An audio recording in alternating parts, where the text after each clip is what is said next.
ઓમ શ્રી ગણેશાય નમઃ. જય શ્રી કૃષ્ણ મિત્રો. આજે સુંદર કથા આપણે સાંભળીશું કે આ 7 કર્મ કરવા વાળા લોકોને ભગવાન ધર્મરાજા જે યમરાજા છે એ ખુદ ધરતી પર આવે છે લેવા માટે. આ વાત નારદજી અને ધર્મરાજા વચ્ચે થઈ રહી છે. સુંદર મજાની કથા છે. 7 વ્યક્તિના દ્રષ્ટાંત આપેલા છે. 7 વ્યક્તિના ઉદાહરણ દ્વારા ધર્મરાજા ખૂબ સરસ જ્ઞાન આપે છે. તો મારે વિનંતી છે મિત્રો, જો તમે આ વિડીયો સાંભળી જ રહ્યા છો તો પૂરો અંત સુધી અને ધ્યાનથી સાંભળજો. મન એકદમ શાંત થઈ જશે ને ખુશ થઈ જશે. ઓમ નમો ભગવતે વાસુદેવાય. મિત્રો, ગરુડ પુરાણ અનુસાર જે વ્યક્તિ આ 7 કાર્ય કરે છે એના પ્રાણ લેવા માટે સ્વયં યમરાજા આવે છે પૃથ્વી પર. એ વ્યક્તિને મૃત્યુ પહેલા જ યમરાજાના સાક્ષાત દર્શન થાય છે. આ વિષય પર એક પ્રાચીન પૌરાણિક કથા કહેવામાં આવી છે જે હું તમને સંભળાવીશ. તમે બધા આ કથાને ધ્યાનથી સાંભળજો, કેમ કે સાક્ષાત યમરાજાએ મનુષ્યના કલ્યાણ માટે બહુ જ્ઞાનવર્ધક અને જીવન ઉપયોગી મૂલ્યવાન વાતો કહી છે, જેને સાંભળીને તમે પણ ધન્ય થઈ જશો. આ કથા સાંભળવા માત્રથી તમારા જીવનમાં મહાન પરિવર્તન આવશે. ચાલો સાંભળીએ મહાન કથા. પવિત્ર ઇન્દ્રલોકમાં દેવરાજ ઇન્દ્રની દિવ્ય સભાની નજીક દેવર્ષિ નારદ વિચરણ કરી રહ્યા હતા. તેમની મધુર વીણા વગાડતા વગાડતા ભગવાનના ભજન ગાઈ રહ્યા હતા. અચાનક તેમની દ્રષ્ટિ યમલોક પર જતા માર્ગ પર પડી. ત્યાંનું દ્રશ્ય અત્યંત વિલક્ષણ હતું. યમરાજા સ્વયં એના મહાન ભેંસનું જે વાહન હોય છે એના પર સવાર થઈને તેમનો દંડ અને પાશ ધારણ કરીને કોઈ ઊંડા વિચારમાં આગળ વધી રહ્યા હતા. આમ તો વ્યક્તિને લેવા માટે યમદૂતો ધરતી પર આવે છે. પ્રાણીઓની આત્માઓને લેવા માટે એનું દાયિત્વ મળેલું હોય છે તેમને. પરંતુ અહીં તો સ્વયં ધર્મરાજા ચાલી નીકળ્યા છે. દેવર્ષિ નારદે તરત જ તેની વીણાને વિરામ આપ્યો અને આશ્ચર્યથી વિચારવા લાગ્યા કે શું કોઈ એવો પુણ્ય આત્મા છે આ ધરતી પર જેને લેવા માટે સ્વયં યમરાજા જઈ રહ્યા છે, કે પછી કોઈ એવો ઘોર પાપી જન્મ્યો છે કે તેને દંડ આપવા સ્વયં ધર્મરાજાને જવું પડી રહ્યું છે. નારદજીની ઉત્સુકતા જિજ્ઞાસા વધી રહી હતી. તેમણે મનમાં નક્કી કર્યું કે યમરાજાને પૂછ્યા વિના આ રહસ્ય ખુલવાનું નથી. માટે તે જ ગતિથી આગળ વધ્યા અને યમરાજાના નજીક પહોંચી ગયા અને બોલ્યા, હે ધર્મરાજા, પ્રણામ કરું છું તમને. આજે આટલા ઉતાવળે તમે ક્યાં જાઓ છો? પૃથ્વી તરફ કેમ જઈ રહ્યા છો? એવું કયું કાર્ય આવી પડ્યું છે કે સ્વયં મહાબલી યમરાજાને જવું પડી રહ્યું છે? મારા મનમાં આ રહસ્યને જાણવાની બહુ ઈચ્છા છે. યમરાજાએ દેવર્ષિ નારદને જોઈને એમને ભેંસનું વાહન ઊભું રાખી દીધું અને સન્માનપૂર્વક ઉત્તર આપ્યો કે હે દેવર્ષિ નારદ, તમને પણ મારા પ્રણામ છે. તમે તો ભગવાન વિષ્ણુના પરમ ભક્ત છો, સંપૂર્ણ જગતના સમાચાર જાણો છો.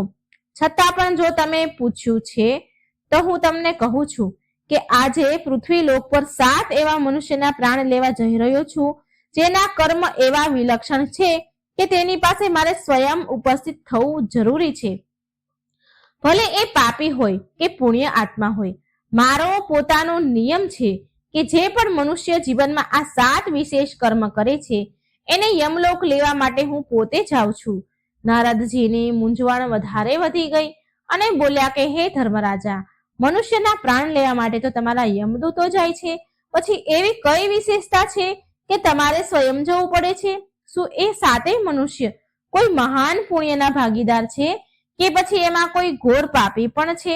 યમરાજા કહે છે, હે દેવર્ષિ, મેં કહ્યું ને, ભલે એ પાપી હોય કે પુણ્ય આત્મા હોય, જો એણે એના જીવનમાં આ 7 કાર્ય કર્યા છે તો મારે સ્વયં એના પ્રાણ લેવા માટે જવું પડશે.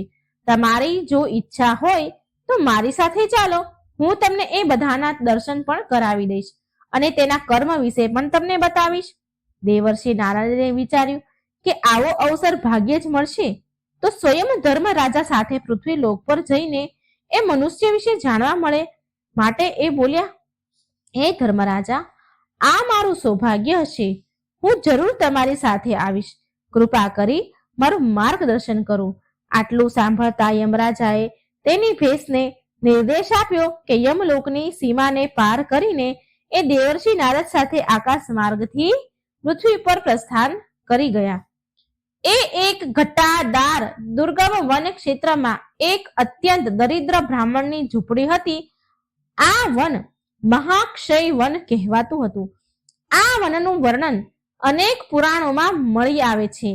ત્યાં ઋષિ મુનિઓ કઠોર તપ કરતા હતા. અનેક આધ્યાત્મિક સાધનાઓ ત્યાં સંપન્ન થતી હતી. એ વનની મધ્યમાં એટલે કે એ વનની વચ્ચે એક જર્જર થયેલી ઝૂંપડી હતી. તેની બહાર એક અત્યંત દરિદ્ર વૃદ્ધ બ્રાહ્મણનું મૃત શરીર પડ્યું હતું. ત્યાં તો ન કોઈ પરિજન હતું કે ન કોઈ મિત્ર કે ન કોઈ પાડોશી. ચારેય બાજુ સુનકાર હતું. માત્ર સુકાયેલા પાંદડાનો અવાજ અને ક્યારેક ક્યારેક પક્ષીઓનો અવાજ સંભળાતો હતો. એ એકદમ સુનકાર હતો. ત્યાં યમરાજા અને દેવર્ષિ નારદ ત્યાં પહોંચ્યા જ્યાં વૃદ્ધ બ્રાહ્મણનું મૃત શરીર પડ્યું હતું. દેવર્ષિએ વૃદ્ધ બ્રાહ્મણના મૃત શરીરને જોયું તો એનું હૃદય જરાક વિચલિત થઈ ગયું. તેમણે યમરાજાને પૂછ્યું કે હે ધર્મરાજા, આ કોણ છે? અહીં તો આની સંભાળ માટે કોઈ નથી દેખાઈ રહ્યું. આના પરિવારવાળા ક્યાં છે? યમરાજાએ એ મૃત બ્રાહ્મણના શરીર પાસે ઊભા રહીને ગંભીર સ્વરમાં જવાબ આપ્યો કે હે દેવર્ષિ નારદ, આનું નામ સત્યવ્રત છે. આ એના સમયનો અત્યંત વિદ્વાન બ્રાહ્મણ હતો, પરંતુ જીવનભર એણે સત્યનું જ પાલન કર્યું છે. બ્રાહ્મણે ક્યારેય અસત્ય નથી બોલ્યું, ક્યારેય કોઈની સાથે છળ કપટ નથી કર્યા અને ધર્મના માર્ગથી ક્યારેય વિચલિત નથી થયા. ક્યારેક ધર્મનો માર્ગ એણે નથી છોડ્યો, ક્યારેય ધર્મના માર્ગ એણે છોડ્યો જ નથી. પરિણામ સ્વરૂપ એ ગરીબીથી ઉભરી ન શક્યો. સમાજમાં બધાએ સત્યવ્રતનું તિરસ્કાર કર્યો, કેમ કે એ સત્ય બોલતો હતો. સત્ય બોલતા સમયે કેટલી વાર આ લોકોને અપ્રિય લાગતો હતો. જુઓ, આ સંસારમાં કેટલાય એવા મનુષ્ય છે જે છળ કપટ, જૂઠ બોલે છે અને બેઈમાની ના માધ્યમથી ધન અને સુવિધાઓની વ્યવસ્થા કરે છે. સત્યવ્રતે એવું ક્યારેય નથી કર્યું, માટે એણે સદાય સત્યનો સાથ આપ્યો છે. શાસ્ત્રોમાં કહેવાયું છે કે સત્યમ વદ ધર્મમ ચર, એટલે કે સદા સત્ય બોલો અને ધર્મના માર્ગ પર ચાલો. આ બ્રાહ્મણે તેનું પૂરું જીવન આ સિદ્ધાંત પર નિભાવ્યું છે, જીવ્યા છે. બની શકે કે ભૌતિક દ્રષ્ટિથી એનું જીવન સંઘર્ષમય રહ્યું હશે, પરંતુ આધ્યાત્મિક દ્રષ્ટિથી આ એક મહાન પુણ્ય આત્મા છે. નારદજીએ એની નિસહાય દયનીય સ્થિતિ જોઈને કહ્યું, વ્યાકુળ થઈને બોલ્યા કે હે ધર્મરાજા, શું આ બ્રાહ્મણે એના જીવનમાં કોઈ પાપ કર્યા છે? શું એણે ક્યારે કોઈના મન દુખાવ્યા છે? યમરાજા બોલ્યા કે આ સત્યવ્રત બહુ વિનમ્ર હતા. એ સત્ય બોલતા સમયે પણ આ કોઈનો અનાદર કરતા નહીં. અત્યંત વિનમ્રતા પૂર્વક એના વિચાર રાખે. પણ સત્ય કડવું હોય છે ને, કેટલાક લોકોને અસુવિધા થઈ જતી હતી, પરંતુ આ બ્રાહ્મણના પુણ્ય એટલા મહાન છે કે આને લેવા માટે મારે સ્વયં આવવું પડ્યું. આ મારો નિયમ છે કે જે મનુષ્ય જીવનભર સત્યનું પાલન કરે છે અને કોઈને કષ્ટ પહોંચાડ્યા વિના ધર્મના માર્ગ પર અટલ રહે છે, એને લઈ જવા માટે હું સ્વયં આવું છું ધરતી ઉપર. ભલે એ વ્યક્તિ ધન સંપત્તિથી વંચિત કેમ ન રહ્યો હોય. હવે યમરાજાએ દિવ્ય અધિકારથી સત્યવ્રતના આત્મા તેના મૃત શરીરમાંથી નીકાળી લીધી. એવી આત્મા બહાર નીકળી. તેના મુખ પર એક અદ્ભુત તેજ હતું. સત્યવ્રતની આત્માએ નારદજીને પ્રણામ કર્યા, યમરાજાને પણ પ્રણામ કર્યા. યમરાજાએ તેને સાંત્વના આપી અને ઈશારો કર્યો કે હવે આગળ ચાલવાનું છે. નારદજીના મનમાં પ્રસન્નતા થઈ કે સત્યવ્રતને ભૌતિક કષ્ટો ભોગવ્યા છતાં પણ મહાન જીવન જીવ્યા એ સત્યનું મહત્વ સમજી ગયા અને વિચાર્યું કે આ સંસારમાં સત્યનું પાલન કરવું સરળ નથી, કેમ કે જે આવું કરી લે છે એ હકીકતમાં મહાન પુણ્ય અર્જિત કરી લે છે. આ પ્રકારે યમરાજાએ સત્યવ્રતના પ્રાણ લઈને તેના દિવ્ય માર્ગ પર તે આગળ પ્રસ્થિત તે આત્માને કરી દીધી. સત્યવ્રત દિવ્ય આત્મા બની અને દિવ્ય ગતિને પામ્યા. ત્યાર પછી યમરાજા અને નારદજી આકાશ માર્ગેથી આગળ ચાલ્યા. યમરાજાની ભેંસ બહુ વેગથી ઉડી દેવર્ષિ નારદ સાથે સાથે ગમન કરી રહ્યા હતા. ત્યારે નારદજીએ પૂછ્યું કે હે ધર્મરાજા, બીજી જગ્યા કઈ છે અને હવે આપણે કોના પ્રાણ લેવા જઈ રહ્યા છીએ? યમરાજાએ જવાબ આપ્યો કે હે દેવર્ષિ નારદ, હવે આપણે શ્રી વર્ધનપુરી નામના નગર તરફ જઈ રહ્યા છીએ. ત્યાં એક હરિદાસ નામના મનુષ્યનું મૃત્યુ થયું છે. એ એક એવો મનુષ્ય હતો જેણે માત્ર જીવનભર માતૃદેવો ભવ, પિતૃદેવો ભવ અને આચાર્ય દેવો ભવના સિદ્ધાંતનું પાલન કર્યું છે. તેણે તેના માતા પિતા અને ગુરુજનની એટલી સેવા કરી છે કે એના પુણ્ય પણ અપાર છે. માટે એના પ્રાણ લેવા માટે મારે સ્વયં જવું જરૂરી છે. નારદજી બોલ્યા, આ સાચુંમાં સૌભાગ્યની વાત છે કે આજ મને તમારી સાથે પુણ્ય આત્માઓના દર્શન કરવાનો અવસર મળ્યો છે. મને થોડી જ વારમાં એ શ્રીવર્ધનપુરી નામના પ્રાચીન નગરની ઉપર પહોંચ્યા. ત્યાં એક નાની એવી ઝૂંપડી હતી, પરંતુ એની બહાર અમુક લોકો દુઃખી થઈને ઊભા હતા. ઝૂંપડીની સામે પહોંચીને નારદજીએ જોયું કે એક જુવાન પુરુષ મૃત અવસ્થામાં પડ્યો હતો અને એના વૃદ્ધ માતા પિતા પોકારી પોકારીને ખૂબ વિલાપ કરીને રડી રહ્યા હતા. દેવર્ષિ નારદ બોલ્યા કે હે ધર્મરાજ, આ યુવક તો જુવાન છે, આના માતા પિતા તો બહુ વૃદ્ધ છે. એવું તો એનું કયું કર્મ હતું જેના કારણે આ યુવકે આટલી જલ્દી જવાનીમાં એનું શરીર ત્યાગી દીધું? યમરાજાએ સમજાવ્યું કે હે દેવર્ષિ, આ યુવકે જીવનભર એના માતા પિતાની સેવા કરી છે. જવાનીમાં પણ જ્યારે તેનું ઘર ગૃહસ્થી વસાવવાનો સમય આવ્યો તો તેણે તેના નુકસાન કે ફાયદાથી વધારે તેના માતા પિતાના સુખ સુવિધાનું ધ્યાન રાખ્યું. તેના માતા પિતા સાજા રહેતા ન હતા, બીમાર રહેતા હતા, છતાં પણ એના સામર્થ્ય અનુસાર તેમનો ઉપચાર કરાવ્યો, સાર સંભાળ રાખી. તેમના મનની ઈચ્છા જાણવાની કોશિશ કરતો હતો. એ હરિદાસ મનુસ્મૃતિ શાસ્ત્રમાં કહેવાયું છે કે માતા પિતા દેવતા સમાન છે. જે મનુષ્ય એના માતા પિતાની સેવા કરે છે, એનો અનાદાર નથી કરતા, અપમાન નથી કરતા, તેમના પ્રત્યે પ્રેમ ભાવ લાગણી રાખે છે, તે મહાન પુણ્યને મેળવે છે. નારદજી બોલ્યા, આ વાત તો સત્ય છે. ભગવાન વિષ્ણુએ અનેક અવસરો પર માતા પિતાની સેવાને જ સૌથી મોટો ધર્મ કહ્યો છે. આ યુવકે તેના માતા પિતાની આજ્ઞાનું પાલન કર્યું છે, માતા પિતા પ્રત્યે સમર્પણ ભાવ રાખ્યો છે, માટે નિશ્ચિત એના પુણ્ય પણ અતુલનીય હશે. યમરાજા કહે છે કે આવા પુત્ર વિરલાઓ હોય છે જે તેની સમસ્ત ઈચ્છાઓનો ત્યાગ કરીને માતા પિતાને પ્રાથમિકતા આપે છે. એને બધું જ છોડીને તેના માતા પિતાની સેવા કરી. તેના પ્રાણ હવે નીકળી ગયા છે, પરંતુ એનું પુણ્ય એટલું છે કે હું સ્વયં એની આત્માને આદરપૂર્વક યમલોક સુધી લઈ જવા માંગુ છું. હું નથી ઈચ્છતો કે મારા દૂત આને સાથે લઈ જાય. આ પણ મારા નિયમની અંતર્ગત આવે છે નારદજી. પછી યમરાજાએ તેમનો દંડ હળવેથી ઉઠાવ્યો. પછી એ જુવાન હરિદાસની આત્મા શરીરથી બહાર આવી ગઈ. આત્માએ યમરાજાને નમન કર્યા અને દેવર્ષિ નારદને હાથ જોડ્યા. માતા પિતાને છોડીને જવાનું દુઃખ એ યુવકની આંખોમાં દેખાઈ રહ્યું હતું. એને અપાર દુઃખ હતું. યમરાજાએ તેને સાંત્વના આપી અને કહ્યું કે હે વત્સ, તારો લોક પરિવર્તન થયું છે. તે માતા પિતાની જેટલી સેવા કરી છે એના ફળ સ્વરૂપ તને ઉત્તમ ગતિ મળશે. ચિંતા ન કર વત્સ, તારા માતા પિતાના ભરણ પોષણ માટે પરમાત્મા કોઈને કોઈ રસ્તો જરૂર નીકાળશે. હરિદાસની આત્માએ કૃતજ્ઞતા ધન્યવાદ કર્યા અને યમરાજા અને નારદજીને પ્રણામ કર્યા અને દિવ્ય લોક તરફ પ્રસ્થાન કર્યું. યમરાજાના આ ન્યાયપૂર્ણ વ્યવહાર જોઈને નારદજીએ ઊંડો શ્વાસ લીધો, શાંતિનો. આ પ્રકારે તેમણે બીજી પુણ્ય આત્માને જોઈ જેની સેવા ભાવનાએ એને મહાન બનાવી દીધું હતું. હવે નારદજી અને યમરાજા ત્રીજી આત્માની ખોજમાં આકાશ માર્ગથી આગળ વધ્યા. નારદજીએ રસ્તામાં ફરી પ્રશ્ન કર્યો કે હે ધર્મરાજા, આગળનું સ્થાન કયું છે? હવે કોના પ્રાણ લેવા જઈ રહ્યા છીએ? તમે કોના પ્રાણ લેવા જઈ રહ્યા છો? શું એ પાપી છે કે પુણ્યશાળી? યમરાજા બોલ્યા, હવે આપણે ગોવર્ધનપુર તરફ જઈ રહ્યા છીએ. ત્યાં એક વ્યક્તિ છે, એનું નામ ગોપાલદાસ છે. એ ગૌ સેવામાં તેનું જીવન વિતાવી ચૂક્યો છે. તેનું હમણાં જ મૃત્યુ થયું છે. નારદજીએ આશ્ચર્ય પામીને કહ્યું, ગોપાલદાસ નામથી જ જણાય છે કે એ ગૌ માતાને ખૂબ પ્રેમ કરતો હશે. થોડી વાર બાદ એ ગોવર્ધનની નજીક આવે છે. આ નગર પ્રાચીન કાળથી ગૌ સેવા અને કૃષ્ણ ભક્તિ માટે પ્રસિદ્ધ છે. નગરની બહાર એક નાની એવી ગૌશાળા હતી, જ્યાં ઘણી ગાયો હતી. ગૌશાળાની બહાર ગોપાલદાસનું પાર્થિવ શરીર રાખ્યું હતું.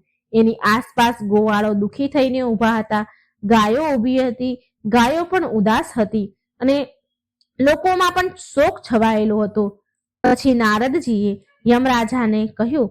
નારદજી અને યમરાજા એ સ્થાન પર પહોંચી ગયા જ્યાં ગોપાલદાસનું શબ મૂકેલું હતું. નારદજીએ એ મૃત શરીરની તરફ જોઈને પૂછ્યું કે હે ધર્મરાજા, આ ગોપાલદાસ વિશે તમે મને વિસ્તારથી કહો. યમરાજાએ કહ્યું કે ગોપાલદાસે એનું આખું જીવન ગૌ સેવામાં સમર્પિત કર્યું છે. એને માત્ર ગૌ માતા પર જ નહીં, પરંતુ ભૂખ્યા પશુ પક્ષી પણ એને દાણા પાણી નાખ્યા છે. ભૂખા પશુ પક્ષીઓ પર એને દયા રાખી છે. ચણ પાણી દાણા પાણી નાખ્યા છે. તેનામાં જેટલું સામર્થ્ય હતું, તેના જેટલા સીમિત સંસાધનો હતા, એ હંમેશા એને આ સેવામાં ઉપયોગ કર્યો છે. જેટલું સામર્થ્ય હતું એટલી એને એની સેવા કરી છે. હંમેશા કોશિશ કરે કે કોઈ જીવ ભૂખ્યું ન રહે. શાસ્ત્રોમાં કહેવાયું છે કે ગાવો વિશ્વમય માત્ર. આનો અર્થ છે કે ગાય વિશ્વની માતા છે અને ગૌ માતાની સેવાને સર્વોચ્ચ પુણ્ય માનવામાં આવે છે. આના સિવાય ગોપાલદાસને પ્રાણીઓ પર દયા ભાવ હતો. આ જ કારણ છે કે ગૌ માતા પ્રત્યે પ્રેમ અને દયાના પુંજ આ વ્યક્તિના પ્રાણ લેવા માટે સ્વયં મારે આવવું પડ્યું છે. આટલું સાંભળીને નારદજી બોલ્યા કે આમ તો લોકો તેના સ્વાર્થમાં એટલા ડૂબી જાય છે કે પશુઓની વ્યથા સમજી નથી શકતા. પરંતુ ગોપાલદાસે પોતાના માટે કમાણી કરી હોય કે ન કરી હોય, ધન ભેગું કર્યું કે ન કર્યું, પણ એણે મૂંગા પ્રાણીઓ માટે તેનું સર્વસ્વ અર્પણ કરી દીધું. આવા તો વિરલાઓ જ હોય છે. યમરાજાએ સહમતિ આપી, માથું હલાવ્યું અને પછી ગોપાલદાસની પાર્થિવ શરીર પાસે આવ્યા અને તેમના દંડથી હળવેથી ગોપાલદાસની આત્માને નીકાળી અને સામે આવી ગઈ. એના મુખ પર પરમ શાંતિ અને સંતોષનો ભાવ હતો. એ ગોપાલદાસની આત્માના મુખ પર. જેવા જ તેમણે યમરાજાને જોયા કે તેમણે નારદજીને અને યમરાજાને પ્રણામ કર્યા. યમરાજા બોલ્યા, હે ગોપાલદાસ, તે ગૌ માતાની સેવા કરીને અપાર પુણ્ય ભેગું કર્યું છે. ગૌ માતામાં 33 કોટી દેવતાનો વાસ છે. તારી કરુણા માત્ર ગૌ માતા માટે જ નહીં, પરંતુ તે બધા જીવો પર દયા કરી છે, માટે તારું કલ્યાણ થશે. તારું પુણ્ય ઘણું વધારે છે. ગોપાલદાસની આત્માએ વિનમ્રતાથી કહ્યું, હે ધર્મરાજા, મેં જે પણ કર્યું એ માત્ર એક સેવા હતી. પશુ પક્ષી પ્રત્યે દયા રાખવી કોઈ પરમાર્થ નથી. આ તો મનુષ્યનું કર્તવ્ય છે. આ સાંભળી નારદજીએ ખુશ થઈને કહ્યું, ગોપાલદાસ, તારી આ વિચારધારા મહાનતાને દર્શાવે છે. વત્સ. પછી ગોપાલદાસની આત્માએ યમરાજા અને નારદજીને પ્રણામ કર્યા અને દિવ્ય લોક તરફ પ્રસ્થાન કર્યું. પછી યમરાજા અને નારદજીએ એની યાત્રા આગળ વધારી. આકાશ માર્ગથી ચાલતા બંને બીજા અન્ય નગરમાં પહોંચ્યા. આ નગરનું નામ હતું મધુપુરી, જે ભક્તિ અને પરંપરા માટે પ્રસિદ્ધ હતું. અહીં અનેક ભક્તો વિષ્ણુ ભગવાનની પૂજા, તુલસીજીની સેવા અને કીર્તન વગેરે કરતા હતા. યમરાજા અને નારદજીએ થોડે દૂરથી જોયું કે એક ઘરના આંગણામાં સ્ત્રીઓ વિલાપ કરી રહી હતી. ઘરની ચોખટ પર એક દિવ્યાંગ સ્ત્રીનું પાર્થિવ શરીર મૂકેલું હતું. એ લગભગ મધ્યમ ઉંમરની લાગતી હતી. એની નજીક એક તુલસીનો હર્યો ભર્યો છોડ હતો, જેની નીચે હજી પણ ધીમો ધીમો દીવો પ્રગટી રહ્યો હતો. દેવર્ષિ નારદે પૂછ્યું કે હે ધર્મરાજા, શું આ જ એ સ્ત્રી છે જેના પ્રાણ લેવા માટે તમે સ્વયં આવ્યા છો? યમરાજા બોલ્યા, નારદજી, આ સ્ત્રીનું નામ પદ્માબાઈ છે. આ રોજ પ્રાતઃ કાળે એટલે વહેલી સવારે તુલસીજીને દીવો પ્રગટાવે અને ભગવાન વિષ્ણુના નામનો જપ કરતી હતી. તુલસીજીને વૈષ્ણવ પરંપરામાં અત્યંત પવિત્ર માનવામાં આવે છે. આ દેવી સ્વયં ધરતી પર અવતરિત થયા છે. જેની પૂજાથી મનુષ્યને અપાર પુણ્ય મળે છે. તુલસી દલમ અપરયામી દેવ, જરાક એવું તુલસી દલ પણ ભગવાન વિષ્ણુને પ્રિય છે. માટે પદ્માબાઈ તેની આખી જિંદગી ભક્તિ અને સમર્પણના કારણે વિશિષ્ટ સ્થાન મેળવ્યું છે. પદ્માબાઈએ પછી ઘરના આંગણામાં પ્રવેશ થતા જ યમરાજા અને નારદજીએ જોયું કે પાડોશીની સ્ત્રીઓ પદ્માબાઈ પાસે બેઠેલી હતી. તેનો પતિ અને પુત્રો પણ રડીને વિલાપ કરી રહ્યા હતા, ખૂબ રડી રહ્યા હતા. ઘરના આંગણામાં તુલસી ક્યારો હતો, જ્યાં પદ્માબાઈ રોજ જળ ચડાવતા હતા. ત્યાં એક કળશ રાખ્યો હતો, ત્યાં ગંગાજળ હતું અને દીવો હજી ધીરો ધીરો પ્રગટી રહ્યો હતો.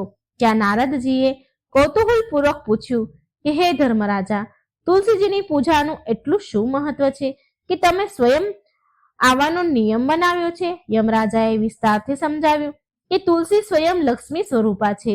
પદ્મ પુરાણ અને અન્ય કેટલાય ગ્રંથોમાં વર્ણન છે કે તુલસી પૂજા કરવા વાળા મનુષ્યના મોટામાં મોટા પાપ નષ્ટ પામે છે. ભગવાન વિષ્ણુને જો તુલસી દલ અર્પણ કરવામાં આવે તો પ્રભુ અત્યંત પ્રસન્ન થાય છે. પદ્માબાઈએ આ નિયમ એના જીવનમાં ક્યારેય તોડ્યો ન હતો. વરસાદ હોય કે ઠંડી હોય, તેણે રોજ તુલસીને જળ અર્પણ કર્યું હતું. રોજ તુલસીજીને દીવો પ્રગટાવ્યો છે અને ભક્તિ ભાવથી સ્તુતિ કરી છે. આ ભક્તિ અને સેવાનું અદ્ભુત સ્થાન એને મેળવ્યું છે. ભક્તિ અને સેવાનો અદ્ભુત મેળ છે. આટલું કહીને યમરાજાએ પદ્માબાઈના શવ પાસે જઈને એમનો દંડ ઉઠાવ્યો અને સંકેત આપ્યો અને તેની શરીરથી આત્મા નીકળી અને સામે આવી ગઈ.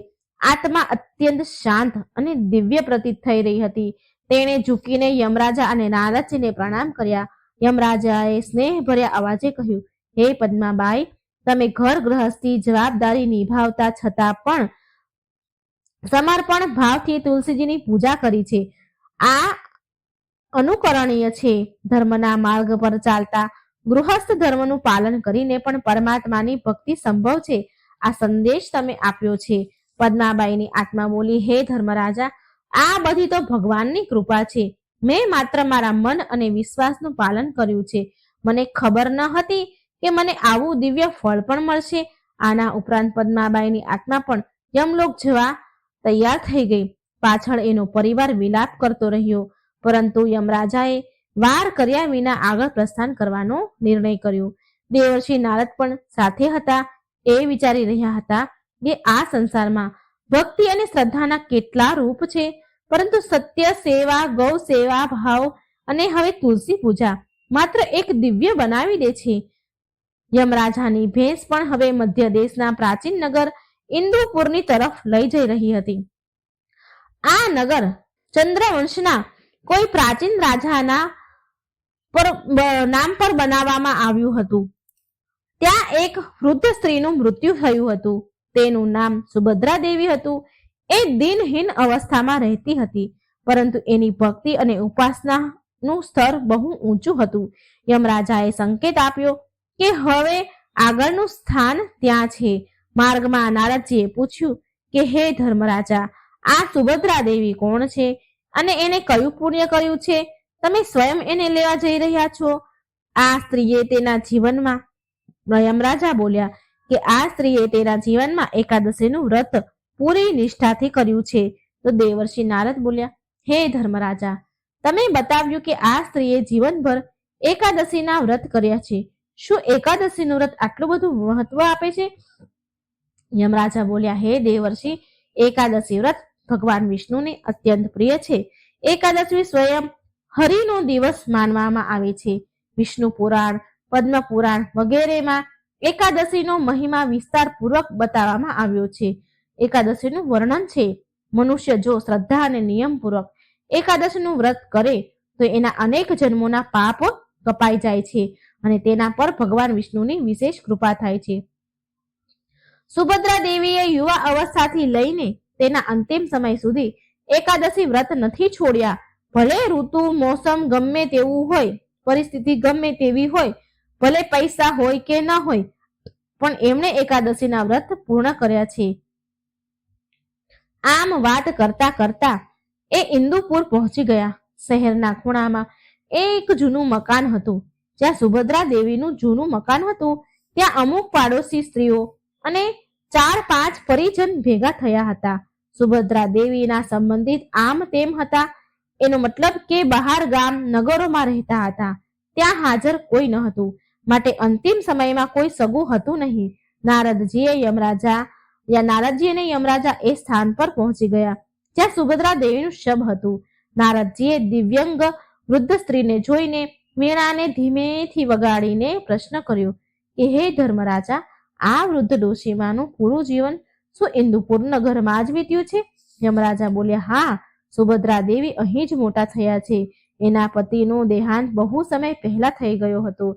ત્યાર પછી એમણે એનો વધારેમાં વધારે સમય ભક્તિ, કીર્તન, વ્રત, ઉપવાસમાં વિતાવ્યો. વિશેષ એકાદશીના દિવસે સૂર્યોદય પહેલા ઉઠતા, સ્નાન કરે અને મંદિર જઈને ભગવાન વિષ્ણુનો દીવો પ્રગટાવતા અને આખો દિવસ વ્રત રાખે અને એકાદશીની કથા સાંભળે, ભજન કીર્તન કરે અને બીજાને પણ કથા સંભળાવતા.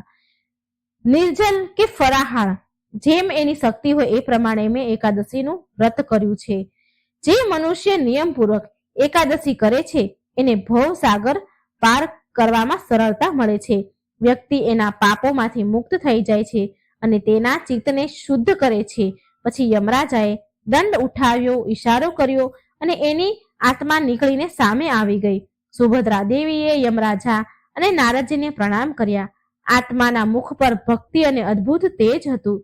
યમરાજા બોલ્યા, હે સુભદ્રા દેવી, તમે જીવનભર એકાદશીના વ્રત કર્યા છે. એકાદશી કરીને જે ભક્તિ કરી છે એ અતુલનીય છે. તમને તમારા પુણ્યનું શ્રેષ્ઠ ફળ મળશે. હું સ્વયં તમને લેવા આવ્યો છું, વિદાય આપવા આવ્યો છું.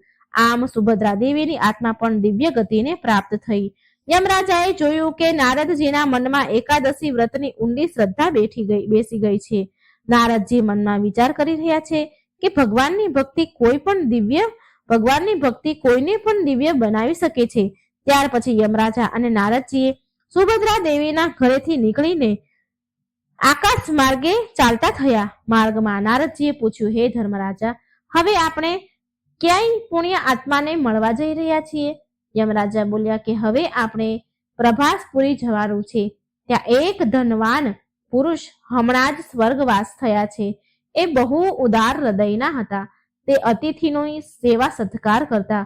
અતિથિઓની સેવા, અન્નદાન, જળદાન વગેરે કરતો હતો. તેનું નામ છે ઉદારસેન. દેવર્ષિ નારદ બોલ્યા કે તમે કહ્યું હતું કે ભલે પાપી હોય કે પુણ્ય આત્મા, જેના કર્મ વિશિષ્ટ હોય એને લેવા તમે સ્વયં જાઓ છો. હમણાં સુધી એ બધા આત્મા જે રૂપ જોયા, જે આત્મા જોઈ, એ કોઈ પાપી ન હતી. કોઈ પાપી નથી મળ્યું હજી સુધી. યમરાજા હસીને બોલ્યા કે હમણાં આગળ જઈને બધું સમજાઈ જશે નારદજી, પણ હમણાં તો ઉદારસેન એક પુણ્ય આત્મા છે. અતિથિ દેવો ભવ અને અન્નદાનમ પરમ દાનમ, આ બંને સિદ્ધાંતનું તેણે જીવનભર પાલન કર્યું છે. આ જ કારણ છે કે તેને પુણ્ય વધારે પ્રચુર માત્રામાં છે. તેના બંને થોડી વારમાં પ્રભાસપુરી પહોંચ્યા. ત્યાં ઉદારસેનનો વિશાળ ભવન હતો. બહુ મોટો મહેલ હતો. એની બહાર ભેગા થયેલા જન સમૂહ શોકમગ્ન હતા. ભવનની બહાર ઉદારસેનનું પાર્થિવ શરીર એક દિવ્ય સૈયા પર મૂકેલું હતું. પરિવારના લોકો ખૂબ રડી રહ્યા હતા. નારદજી અને યમરાજા ત્યાં પહોંચ્યા. ભવ્ય ભવનમાં ઉદાસી છવાઈ ગઈ હતી. નારદજી બોલ્યા, હે ધર્મરાજા, એવું લાગે છે કે આ વ્યક્તિ અત્યંત સમૃદ્ધ હતો. યમરાજા બોલ્યા, હા, આ તેના નગરનો સૌથી ધનવાન વૈશ્ય હતો, પરંતુ એણે ક્યારેય ધનનો દુરુપયોગ નથી કર્યો. નારદજી, એ સદાય અન્નદાન, વસ્ત્રદાન, જળદાન, ગૌદાન વગેરે પુણ્ય કર્મમાં લાગેલ રહેતા હતા. આનું ઘર સતત અતિથિઓથી ભરેલું રહેતું હતું. કોઈ રાહગીર એટલે કે વટે માર્ગું પસાર થાય તો એ ભૂખ્યું ન રહે એવી હંમેશા એની ઈચ્છા અને કોશિશ રહેતી હતી. મનુસ્મૃતિ પુરાણ સહિત કેટલાય ધર્મશાસ્ત્રમાં કહેવાયું છે કે અતિથિ દેવો ભવ, ભૂખ્યાને ભોજન કરાવવું સૌથી મોટો પરોપકાર છે. આને અન્નદાનમ પરમદાનમ કહેવાયું છે. નારદજીએ પ્રશંસા કરી કે નિશ્ચિત બહુ પુણ્યવાન છે આ આત્મા ઉદારસેન. ધન મળવાથી લોકો અહંકારી બની જાય છે, પરંતુ ઉદારસેને સેવાનો માર્ગ પસંદ કર્યો. પછી એ ઉદારસેનના પાર્થિવ શરીરની નજીક ગયા અને યમદંડના સંકેતથી એની આત્મા બહાર આવી ગઈ. આત્મા તેજસ્વી હતી, પરંતુ જાણે તેને તેના પરિવારથી વિખૂટું પડવાનું દુઃખ પણ હતું. યમરાજા બોલ્યા, હે ઉદારસેન, તે ધન મેળવીને પણ લોભ ન કર્યો, જરૂરતમંદોની મદદ કરી, અતિથિઓનો સત્કાર કર્યો, અન્નદાન કર્યું, એટલે હું સ્વયં તને લેવા માટે આવ્યો છું, વિદાય આપવા આવ્યો છું. તારા આ પુણ્યનો મહિમા અપરંપાર છે. આટલું કહીને યમરાજાએ ઉદારસેનને આશીર્વાદ આપ્યો અને તેની આત્મા દિવ્ય લોક તરફ જવા લાગી. પછી યમરાજા અને નારદજી પણ એ સ્થાનથી નીકળી ગયા, આકાશ માર્ગે જવા લાગ્યા. અત્યાર સુધી યમરાજાએ 6 વ્યક્તિના પ્રાણ લઈ ચૂક્યા હતા, જેમાં કોઈને કોઈ પુણ્યનું વિશેષ કર્મ હતું. પુણ્યનું વિશેષ કર્મ હતું. સત્યવ્રત, હરિદાસ, ગોપાલદાસ, પદ્માબાઈ, સુભદ્રા દેવી, ઉદારસેન. એ 7મું કોણ છે જેની આત્મા લેવા માટે યમરાજા સ્વયં જઈ રહ્યા છે?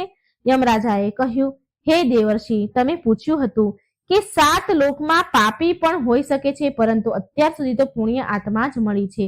હવે આપણે એ 7મી આત્મા પાસે જઈ રહ્યા છીએ. એ એક પતિવ્રતા સ્ત્રી છે જેનું નામ સાવિત્રી છે. એ વિદેહી નગરમાં રહે છે, જે પ્રાચીન મિથિલાનો એક પ્રસિદ્ધ ભાગ છે. તેનું હમણાં જ દેહાંત થયું છે. નારદજીએ વિસ્મયથી પૂછ્યું કે હે ધર્મરાજ, પતિવ્રતા સ્ત્રીનું પણ એવું મહત્વ છે? તેના પ્રાણ લેવા માટે તમે સ્વયં આવ્યા?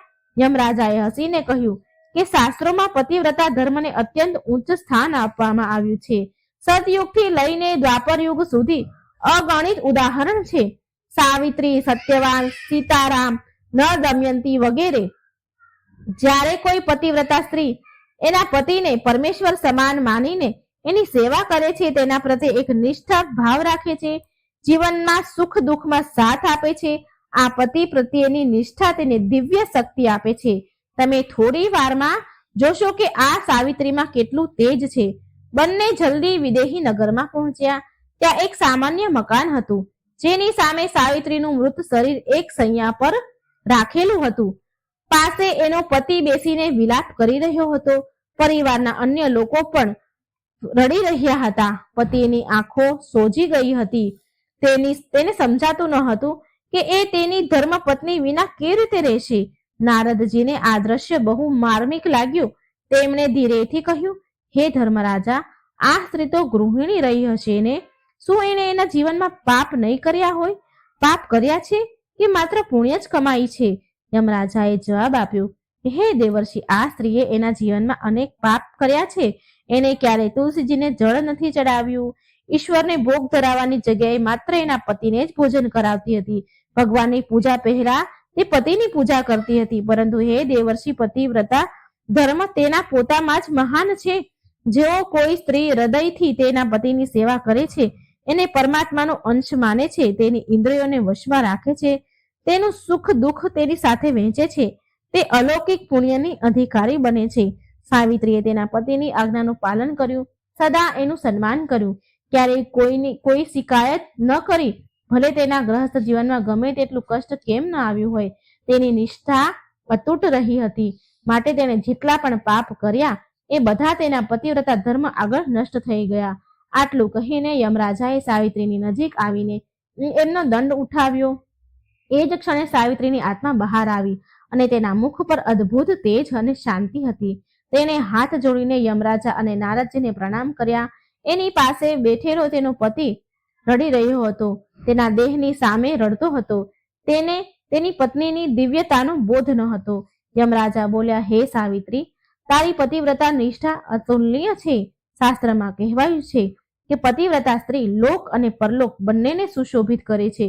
તને પણ તારા પુણ્યના અનુરૂપ પરમ ગતિ મળશે. આ પ્રકારે સાવિત્રીની આત્મા પણ દિવ્ય માર્ગ તરફ ગઈ. તેના પતિએ આ નશ્વર સંસારમાં એની પત્ની વિના જીવન જીવવાનું હતું, પરંતુ પતિવ્રતા ધર્મ આ મહાનતાને સ્વયં યમરાજાએ માન્યતા આપી. હવે સાતેય વ્યક્તિઓ સત્યવ્રત, હરિદાસ, ગોપાલદાસ, પદ્માબાઈ, સુભદ્રા દેવી, ઉદારસેન અને સાવિત્રીના પ્રાણ લઈને તેનું દાયિત્વ હવે યમરાજાનું પૂરું થઈ ગયું હતું. સાતે આત્મા પોતપોતાના પુણ્ય અને નિયમ પ્રમાણે ગતિ પામ્યા. યમરાજાએ નારદજી સામે જોયું અને કહ્યું કે હે દેવર્ષિ, તમારા મનમાં જે શંકા હતી, જે પ્રશ્ન હતા, એ પૂરા થયા કે નહીં? નારદજી બોલ્યા, હે ધર્મરાજા, આજે હું બહુ ગૂઢ રહસ્ય મેં જોયું. તમે આમ તો યમદૂતોને મોકલો છો પ્રાણ લેવા માટે, પણ આજે તમે આ સાતેય મનુષ્યના પ્રાણ લીધા. હવે હું સમજી ગયો છું કે આ 7 કર્મ કેટલા મહાન છે. સત્યનું પાલન, માતા પિતા અને ગુરુની સેવા, ગૌ સેવા, પ્રાણી માત્ર પર, જીવ પર દયા, તુલસીજીની પૂજા અને ભક્તિ, એકાદશી વ્રતનું પાલન, અતિથિ સેવા અને અન્નદાન અને પતિવ્રતા ધર્મ, આ સત્ય બહુ વિલક્ષણ નિયમ છે જે તમે બનાવ્યા છે. યમરાજા બોલ્યા કે હા નારદજી, આ 7 કર્મ મનુષ્યને પવિત્ર બનાવે છે. પવિત્રતા, સેવા અને ધર્મની ભાવનાથી જોડે છે. હવે પ્રશ્ન ઉઠે છે કે શું માત્ર આ જ 7 કર્મ છે જે મનુષ્યને મહાન બનાવે છે? તો જવાબ છે કે ધર્મના ઘણા બીજા પણ રૂપ છે, પરંતુ આ 7 એવા પ્રમુખ કર્મ છે જેને કરવા વાળો મનુષ્ય નિસંદેહ દિવ્ય પુણ્યને અધિકારી બને છે. મારી વ્યવસ્થામાં ચાહે ગમે તેટલો પાપી કેમ ન હોય, જો તેણે સાચા હૃદયથી આમાંથી કોઈ પણ એક કર્મ સાચી રીતે કરી લીધું હોય તો એને હું વિશેષ સન્માન આપું છું, અને જેને જીવનભર આ 7ની સાધના કરી હોય તો હું સ્વયં એને લેવા આવું છું. નારદજીએ હાથ જોડીને કહ્યું કે હે ધર્મરાજા, તમારી ન્યાય પ્રિયતા અને નિયમ અદ્ભુત છે. તમે આજે મારું હૃદય ખુશ કરી દીધું. હું આ જ્ઞાનને જરૂર લોકોના કલ્યાણ માટે આનો પ્રચાર કરીશ, જેનાથી અધિકથી અધિક લોકો, વધારેમાં વધારે લોકો સત્ય, સેવા, ભક્તિ, ધર્મના માર્ગ પર ચાલે. યમરાજાએ વચન કહ્યા કે જરૂર દેવર્ષિ નારદ, તમે સ્વયં નારદજી છો, જે સંપૂર્ણ ત્રિલોકમાં વિચરણ કરો છો અને હરિભક્તિનો પ્રચાર કરો છો. જે પણ મનુષ્ય આ 7 કર્મને સમજીને જીવન સમજશે અને જીવનમાં ઉતારશે તો નિશ્ચિત રૂપે પરમ ગતિને પામશે, ઉત્તમ ગતિ મેળવશે. આટલું કહીને યમરાજાએ નારદજીને પ્રણામ કર્યા અને તેમનું વાહન લઈને યમલોક પ્રસ્થાન કર્યું. દેવર્ષિ નારદ પણ એમના પ્રણામ કર્યા એમને, અને તેમના સ્વભાવ અનુસાર વીણા વગાડી ભગવાનના ગુણગાન કરતા કરતા દેવલોકની યાત્રા કરવા લાગ્યા. આ પ્રાચીન કથાનો સાર એ છે કે મનુષ્યના કર્મ જ એને મહાન અને તુચ્છ બનાવે છે. સત્ય કર્મની મહિમા સદાથી વર્ણિત છે, પણ અનેક વાર આપણને એ ભાન નથી રહેતું કે આપણા નાના નાના દેખાવા વાળા કર્મ પણ આટલું અલૌકિક પુણ્ય પ્રદાન કરી દે છે. સત્યવ્રતની કથા આપણને શીખવે છે કે જીવનભર સત્યનું પાલન કરવું જોઈએ. ભલે ભૌતિક લૌકિક સુખ ન મળે કે ઓછું મળે, પરંતુ આધ્યાત્મિક મહાનતા અવશ્ય મળે છે. હરિદાસના ઉદાહરણથી શીખવા મળે છે માતા પિતાની સેવા, ગુરુની સેવા સૌથી મોટો ધર્મ છે. જે આ ધર્મ નિભાવે છે એ ધન વૈભવની પરવાહ કર્યા વિના પણ અમૂલ્ય પુણ્ય અર્જિત કરી લે છે. ગોપાલદાસે ગૌ માતા અને પ્રાણી માત્ર, જીવ દયા માત્રથી મોટો કોઈ ધર્મ નથી. પગમાં બાઈ તુલસીજીની નિત્ય પૂજા કરીને દેખાડી દીધું કે ભક્તિ અને શ્રદ્ધાનું એક નાનું એવું અનુષ્ઠાન મનુષ્યને કેટલું ઊંચું ઉઠાવી શકે છે. સુભદ્રા દેવીએ એકાદશીનું વ્રતનું મહત્વ બતાવ્યું, જેના પુણ્ય ફળ અનંત છે. જે મનુષ્ય ચિત્ત પવિત્ર કરી પરમાત્માના ભક્તિમાં લગાવી દે છે મન, તેનો ઉદ્ધાર નિશ્ચિત છે. જેમ ઉદાર સેને અન્નદાન, અતિથિ સેવા અને દાન પુણ્યની મહાનતા દર્શાવી, તેમણે અતિથિ દેવો ભવ તથા અન્નદાનમ પરમ દાનમ જેવા વચનોને ચરિતાર્થ કર્યું. સાવિત્રીએ પતિવ્રતા ધર્મને સમજાવ્યો, જ્યાં પતિ પત્નીના પારસ્પરિક પ્રેમ અને નિષ્ઠાના ઈશ્વરીય સ્થાન પ્રાપ્ત કર્યું. આ આતે તેનું જીવન ભલે અલગ અલગ પરિસ્થિતિઓમાં એમને વિતાવ્યું, પણ એક વાત બધામાં સમાન હતી કે ધર્મમાં આસ્થા અને માનવીય મૂલ્યનું સન્માન. આ કારણે તેના પ્રાણ લેવા માટે સ્વયં યમરાજા આવ્યા. આ 7 વ્યક્તિની ચરિત્ર કથા માત્ર ધાર્મિક પ્રસંગ નથી, પરંતુ એ મનુષ્ય જીવનની દિશા દેખાવા વાળા આદર્શ પણ છે. સત્યવ્રત, હરિદાસ, પદ્માબાઈ, સુભદ્રા દેવી, ઉદારસેન અને સાવિત્રી આ બધા અલગ અલગ સામાજિક, આર્થિક અને પારિવારિક પૃષ્ઠભૂમિઓથી જોડાયેલા હતા, છતાં પણ તેના કર્મમાં સમાનતા હતી, ધર્મ, સેવા અને આસ્થા હતી. સત્યવ્રતે જીવનભર સત્યનું પાલન કરીને સિદ્ધ કર્યું કે અસત્ય અને છળ ભરેલા સંસારમાં પણ સત્યનો માર્ગ સૌથી ઊંચો છે. હરિદાસે તેના માતા પિતા અને ગુરુની સેવાને તેનો ધર્મ માનીને સેવા કરી અને બતાવ્યું કે જે ઘરમાં મોટાનું સન્માન થાય છે ત્યાં સદાય સુખ અને શાંતિ વાસ કરે છે. ગોપાલદાસની ગૌ સેવા અને જીવ માત્ર પર દયા દર્શાવે છે કે સંવેદનશીલ હૃદયવાળું વ્યક્તિ જ સાચા ધર્મને સમજી શકે છે. પદ્માબાએ જે તુલસીજીની સેવા કરી, તુલસી જેવી પવિત્ર વનસ્પતિની સેવા કરીને બતાવ્યું કે ભક્તિ અને શ્રદ્ધા જો નિરંતર હોય તો તે અલૌકિક ફળ આપે છે. સુભદ્રા દેવીનું એકાદશીનું વ્રત તેની આંતરિક શુદ્ધતા અને પરમાત્મા પ્રત્યે સમર્પણનું પ્રતીક હતું. વ્રત માત્ર શારીરિક તપસ્યા જ નથી, પરંતુ આત્માને શુદ્ધ કરવાનું માધ્યમ છે. ઉદાસીને જેણે તેની સંપત્તિનો ઉપભોગ માત્ર એના માટે નહીં, પણ અતિથિ સેવાના, અન્નદાન અને જરૂરતમંદોની સહાયતામાં કર્યો. આ એ શિક્ષા આપે છે કે ધનનો સૌથી શ્રેષ્ઠ ઉપયોગ દાનમાં છે. સાવિત્રી જેણે એના પતિને પરમેશ્વર માનીને જીવનની દરેક કઠણાઈમાં એનો સાથ આપ્યો, પતિવ્રતા ધર્મની સર્વોચ્ચ ઉચ્ચ મિસાલ છે. આ બધા ઉદાહરણોમાં એક ગૂઢ રહસ્ય છુપાયું છે. જ્યારે કર્મ પવિત્ર હોય છે તો આત્મા સ્વતઃ દિવ્યતાને પ્રાપ્ત કરે છે. યમરાજા સ્વયં આ સાતેના પ્રાણ લેવા આવ્યા હતા. આ વાત એ સંકેત આપે છે કે એના કર્મ કેટલા વિશેષ હતા. યમરાજા ન્યાયના પ્રતીક છે. એ કોઈના પક્ષમાં નથી હોતા, કોઈના પક્ષમાં કે વિપક્ષમાં નથી રહેતા. એ માત્ર કર્મ અનુસાર નિર્ણય લે છે. જ્યારે એણે સ્વયં કહ્યું કે જો કોઈ મનુષ્ય સાચા હૃદયથી આ સાતમાંથી કોઈ પણ એક પણ કર્મનો જીવનમાં પૂરી નિષ્ઠાથી ઉતારી લે છે, કરી લે છે, તો સ્વયં હું એને લેવા આવું છું. આ કથન સ્પષ્ટ કહે છે કે ધર્મ કોઈ કઠણ સાધના નથી, પણ સરળ અને સાચા કર્મનો પથ છે. એ યાદ રાખવું જરૂરી છે કે સાચો ધર્મ એ છે કે કોઈના જીવનમાં વિનમ્રતા, સેવા, શ્રદ્ધા, સચ્ચાઈ અને કરુણા લાવે છે. મને સાંભળવા માટે મિત્રો ધન્યવાદ. જો તમને આ વિડીયો પસંદ આવ્યો હોય તો લાઈક અને શેર કરજો અને આ ચેનલને સબસ્ક્રાઇબ કરવાનું ભૂલજો નહીં. જય શ્રી કૃષ્ણ. રાધે રાધે. Thank you.